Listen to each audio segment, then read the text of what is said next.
दोस्तों हमारा 15 फरवरी को कक्षा 11वीं राजनीति शास्त्र का पॉलिटिकल साइंस का वार्षिक परीक्षा का पेपर है।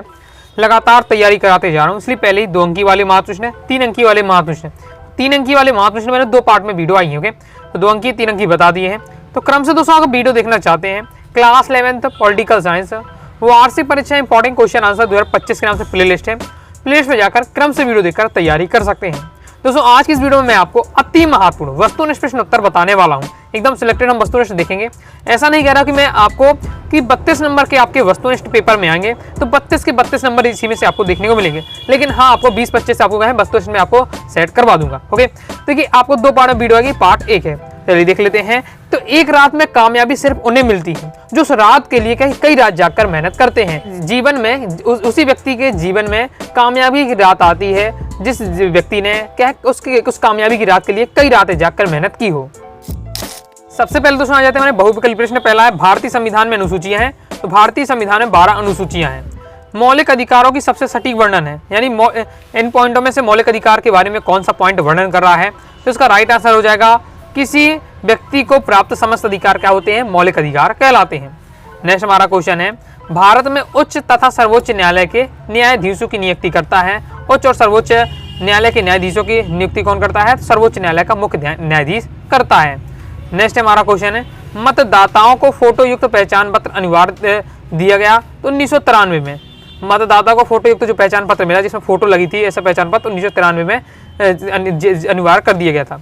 नेक्स्ट राजनीति विज्ञान के अंतर्गत अध्ययन की अंदर किया जाता है। किस किस का अध्ययन किया जाता है, तो इसमें हम राजनीति विज्ञान के अंतर्गत हमारे राजनीतिक जीवन का अध्ययन करते हैं। जैसे प्राचीन भारतीय समाज में न्याय का संबंध था, तो प्राचीन भारतीय समाज में न्याय का संबंध किससे था, धर्म से था। ब्यूरोक्रेसी शब्द की उत्पत्ति किस भाषा से हुई है, तो ब्यूरोक्रेसी शब्द की उत्पत्ति फ्रांसीसी भाषा से हुई है। भारत में निर्वाचन आयोग का कार्य नहीं है, तो देखिए भारत में निर्वाचन आयोग का कार्य नहीं, शिक्षक का चुनाव। बाकी निर्वाचन आयोग आपका क्या है, सरपंच का चुनाव कराता है, पंचायत का चुनाव कराता है, विधानसभा का चुनाव कराता है। ओके, बाकी शिक्षक का चुनाव नहीं कराता, कंप्लीट हो जाता है। आगे देख लेते हैं। नेक्स्ट क्वेश्चन है संविधान में संशोधन के तरीके हैं, तो संविधान में हम क्या है 3 तरीकों से क्या संशोधन कर सकते हैं। नेक्स्ट हमारा क्वेश्चन है संविधान के विशेष प्रावधानों के अंतर्गत विधायिका में सीटों का आरक्षण दिया जाता है, तो किसे आपको दिया जाएगा, अनुसूचित जाति और जनजाति के हितों की रक्षा के लिए ये आरक्षण का सिस्टम रहता है। नेक्स्ट है आधुनिक राजनीतिक विज्ञान के शुरुआत किसने की थी, तो आधुनिक राजनीतिक चिंतन की शुरुआत की थी स्वामी विवेकानंद ने। कंप्लीट हो जाता है। आगे नेक्स्ट है समानता का शुद्ध अर्थ है, समानता का मतलब क्या है, तो इसका राइट आंसर हो जाएगा सभी को समान स्तर व सम्मान प्राप्त है। नेक्स्ट हमारा आ जाते हैं, अब निकेशान की पूर्ति कीजिए। पहला है भारत में मौलिक अधिकार डे संविधान से ली गई। देखिए भारत का जो संविधान है, ओके, तो इसमें बहुत सारे टॉपिक हैं, तो हर टॉपिक कहीं ना कहीं किसी देश से प्रेरित होकर लिया गया है। तो भारत देखिए आपको मौलिक अधिकार है, तो ये किस संविधान के लिया गया है, किस संविधान को देखकर लिया गया, तो अमेरिका जो संविधान है उस वहाँ से ही आपका क्या मौलिक अधिकार लिए गए हैं। भारत को निर्वाचन क्षेत्रों में बांटा गया है, तो 543 निर्वाचन सीटों में बांटा गया है। नेक्स्ट है नगर निगमों का कार्यकाल 1.5 साल का होता है, तो आपका 5 साल का। भारतीय संविधान में व्यक्ति की 1.5 के लिए प्रतिबद्ध है, तो स्वतंत्रता के लिए प्रतिबद्ध है। रूसों के अनुसार 1.5 असमानता को दूर करने के लिए किया जा सकता है, तो रूसों के अनुसार आर्थिक असमानता को दूर नहीं किया जा सकता। मतलब ऐसी कौन सी चीज़ है जिसे हम क्या दूर नहीं कर सकते हैं, तो जो आर्थिक असमानता उसे हम क्या कभी दूर नहीं कर सकते। जैसे संपत्ति का अधिकार 1.5 अधिकार है, तो अब दोस्तों हमारे कानूनी अधिकार है। पहले ये दोस्तों सबसे पहले संपत्ति का अधिकार आपका एक मौलिक अधिकार था, लेकिन अब इसे क्या है मौलिक अधिकार से हटाकर पहले क्या 7 मौलिक अधिकार थे, कितने 6 मौलिक अधिकार, जिसे अभी कितने मौलिक अधिकार है, 6 मौलिक अधिकार हो गए। समानता का अधिकार, स्वतंत्रता का अधिकार, शोषण के विरुद्ध अधिकार, धार्मिक स्वतंत्रता का अधिकार, संस्कृति और शिक्षा का अधिकार, संवैधानिक उपचारों का अधिकार। तो ये जो मैंने बताया आपको ये 6 आपके मौलिक अधिकार है। तो पहले सभी का आपको नाम जैसे मैं आपको बता रहा हूँ इसे आपको याद रखे रखना है, और सबके बारे में 2-2 लाइन आपको याद करके रखना है। ओके, क्वेश्चन आपका 2-3 नंबर में क्वेश्चन आ सकता है, 3 से 4 आपको मौलिक अधिकार बताने पड़ेंगे। तो मौलिक अधिकार दोस्तों पहले आपके 7 थे, 6 नहीं थे, जिसमें संपत्ति का अधिकार भी जुड़ा था। फिर ऐसे क्या है संपत्ति के अधिकार को मौलिक अधिकार से हटाकर अब क्या कर दिया गया है, ऐसे अब कानूनी अधिकार बना दिया। तो यहाँ आपका आंसर क्या होगा, संपत्ति के अधिकार कब कानूनी अधिकार है। नेक्स्ट क्वेश्चन है अधिकार पत्र व्यक्ति की 1.5 रक्षा करता है, तो जो अधिकार पत्र होता है व्यक्ति की स्वतंत्रता की रक्षा करता है। संविधान सभा के प्रारूप समिति अध्यक्ष बहुत ज्यादा इंपॉर्टेंट है, तो बहुत सारी समितियां बनाई जब संविधान तैयार करने के लिए बहुत सारे ग्रुप बनाए गए थे, तो इसमें एक प्रारूप समिति वाला ग्रुप था, तो उसके अध्यक्ष किसे बनाया गया था, डॉक्टर भीमराव अम्बेडकर को। नगर निगम का सदस्य क्या कहलाता है, पार्षद कहलाता है। संघात्मक राज्य में 1.5 नागरिकता होती है, दोहरी नागरिकता होती है। समानता से डेडेस अधिक महत्वपूर्ण है, तो समानता से ज्यादा स्वतंत्रता बहुत ज्यादा महत्वपूर्ण है। ओके, नेक्स्ट है अशिक्षा आदर्श नागरिकता में क्या होती है, एक बाधक होती है। नेक्स्ट आ जाते हैं हमारे सत्य सत्य। पहला है नाम मात्र की कार्यपालिका और वास्तविक कार्यकाल में अंतर है, तो बिल्कुल सत्य हो जाएगा। लोकसभा में मध्य प्रदेश से 29 सदस्य निर्वाचित होते हैं, बिल्कुल सत्य है, 29 सीटें हैं लोकसभा की मध्य प्रदेश में। नेक्स्ट हमारा क्वेश्चन है ग्राम पंचायत के निर्वाचित सदस्यों को सरपंच कहा जाता है, तो बिल्कुल सत्य हो जाएगा। नेक्स्ट दोस्तों हमारा क्वेश्चन सत्य है आपको। नेक्स्ट भारतीय संविधान में संशोधन समय की जरूरत के अनुसार किया जाता है, बिल्कुल सत्य हो जाता है। स्वतंत्रता ही सामाजिक न्याय का मुख्य तत्व है, तो ये आपका फिर असत्य हो जाएगा। सांप्रदायिकता धर्मनिरपेक्षता का शत्रु है, बिल्कुल सत्य हो जाएगा, बिल्कुल सत्य है आपका ये। ओके, स्वतंत्रता एक मौलिक अधिकार नहीं है, तो आपका असत्य हो जाएगा कि हम जानते हैं स्वतंत्रता अधिकार हमारे क्या मौलिक अधिकार है। भारत में मताधिकार की आयु 18 वर्ष है, तो ये आपका सत्य हो जाएगा, कंप्लीट है। आगे देख लेते हैं। आगे बढ़ने से बताना चाहूंगा, अगर आपको पीडीएफ मटेरियल चाहिए है 2 नंबर 3 नंबर 4 नंबर वस्तु कि पीडीएफ मटेरियल का कम समय में आप अच्छे से रिवीजन कर पाएंगे। 90 39 53 40 89 इस दिए व्हाट्सएप नंबर वैसे करके आप ले सकते हैं। ओके, बस इसकी क्या है नॉर्मल सी कुछ फीस लगने वाली है। नेक्स्ट हमारा क्वेश्चन है संसद का संयुक्त अधिवेशन लोकसभा अध्यक्ष द्वारा बुलाया जाता है, बिल्कुल सत्य हो जाएगा। सामाजिक न्याय में अधिकार व कर्तव्य हर आदमी के लिए भिन्न भिन्न है, तो ये आपका सत्य हो जाएगा, हर व्यक्ति के लिए समान होते हैं। नेक्स्ट हमारा नैतिक स्वतंत्रता के मूल में एक नैतिक समाज है, तो ये आपका सत्य हो जाएगा।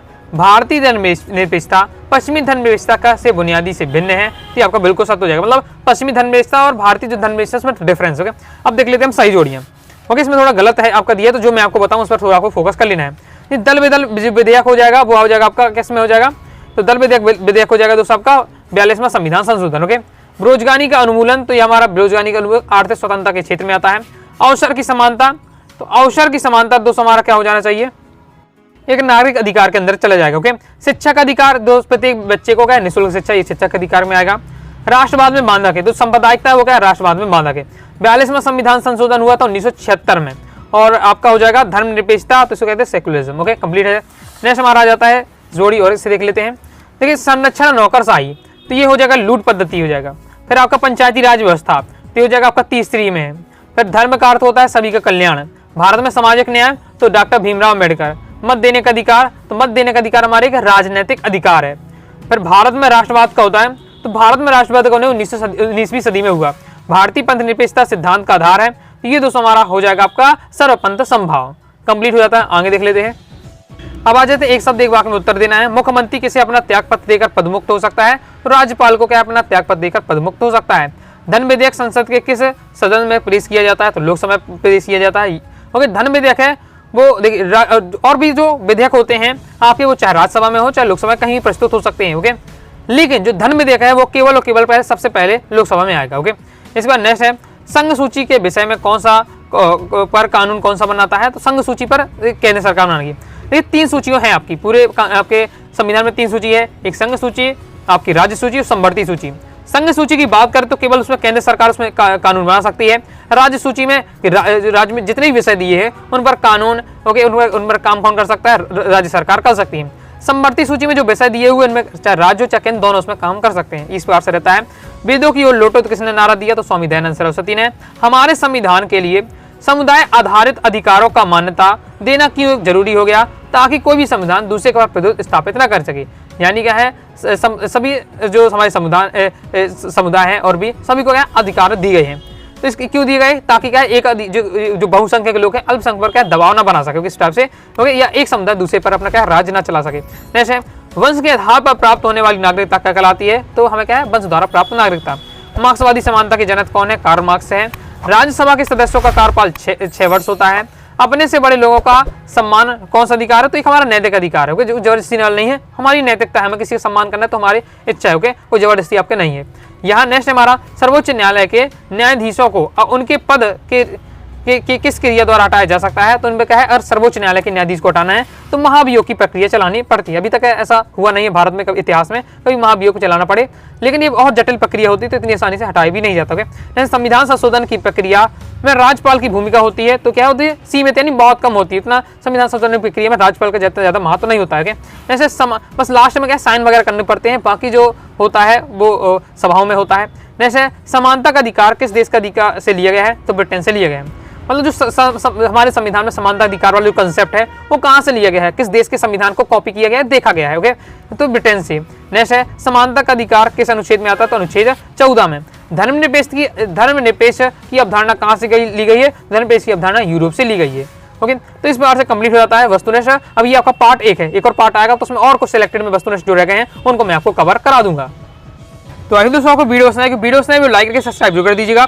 बाकी क्रम से वीडियो देखना चाहते हैं 11th पॉलिटिकल साइंस वार्ड से परीक्षा इंपॉर्टेंट क्वेश्चन आंसर 2025 के नाम से प्लेलिस्ट है, प्लेलिस्ट पे जाकर क्रम से वीडियो देखकर तैयारी कर सकते हैं। ओके, टेलीग्राम चैनल को जरूर ज्वाइन कर लीजिएगा, साथ ही इंस्टाग्राम फॉलो कर लीजिएगा। डाउट आता है कमेंट बॉक्स में आप जरूर पूछिएगा। मिलते हैं नेक्स्ट वीडियो में, तब तक के लिए बाय बाय।